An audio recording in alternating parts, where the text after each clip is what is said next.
Labas rytas visiems. Tikrai nuostabu matyti tiek daug profesionalių žaidėjų. Ir sveiki visi atvykę į Telia Grand Slam konferenciją.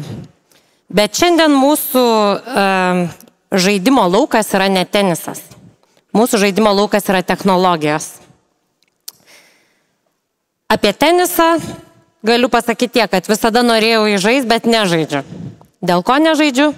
Nes kai buvau vaikas, perkiau iš mamytės, kad mane nuvestų į tuometinį jaunimo sodą, dabar Bernardinų sodą. Ir vieną vasarą nusprendžiau, tikrai išmoksiu žaisti.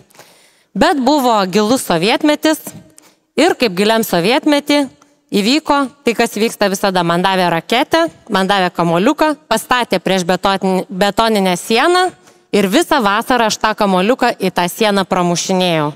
Tikrai išmokau savidisciplinos, tikrai išmokau savęs nesigailėt, bet nuo teniso atgrasė visiems laikams.